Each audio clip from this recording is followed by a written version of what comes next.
Okay, slightly different style of video today. I'm in a rush and I need to get food basically ready and done in the next, I don't know, like 30 minutes or so. So I'm gonna make quick refried beans. I'm gonna go 1 can, and these are, let me see, 29 ounces. So I'm gonna go 1 can per person. That's gonna be 2 people, so 2 cans. And I'm gonna drain one of these and dump the other one in as is. So take care of that. And then we're going basically with a bunch of seasonings. These are the ones I like, a little bit of taco seasoning, and then chili powder, garlic, paprika, oregano, cumin.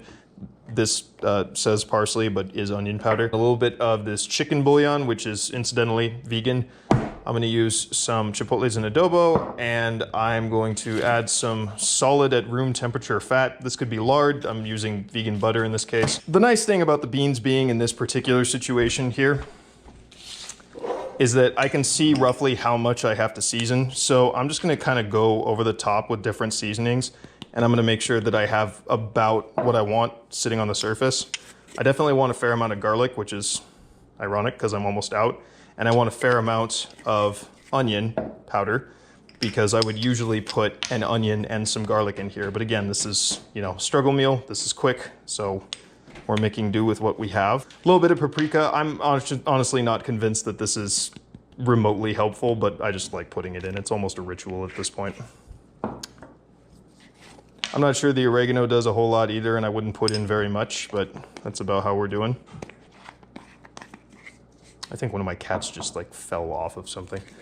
Okay, cumin, this is kind of, for me, it's one of the defining spices that goes into beans. And then, like I said, taco seasoning mix is gonna rehash a bunch of the spices that I already put in here, so I'm just gonna go over the top. And this coupled with a pinch of this seasoning, this chicken seasoning here, that's gonna account for the majority of the, well, pretty much all the salt that's in here, because there's also salt in the bean containers themselves. And then I'm going to add just like, I don't know, a tablespoon maybe of chipotle and adobo. And I would usually add smoked paprika to this. I don't have any right now, so that's what we got. And probably the most chaotic thing I've ever done on camera. I'm just gonna break off a piece of this butter and toss it in. Okay, these are gonna go on over high heat, and I'm gonna let them come up to a boil. Once they're at a boil, then I can drop them down to low and let them go for 10, 15 minutes until they're ready to break apart.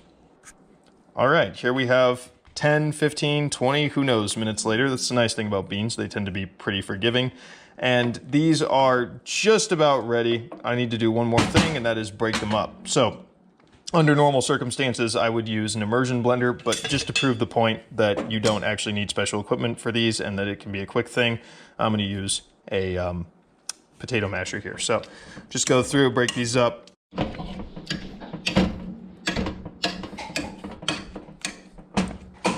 You can do this pretty much forever, and the texture is gonna change, obviously, based on that. But this is about what I want. I want it to fit onto a chip, so. I'm not gonna plate this because, again, I'm in a hurry, and frankly, I'm just gonna eat it straight out of the pot. But thanks for being here. Bye.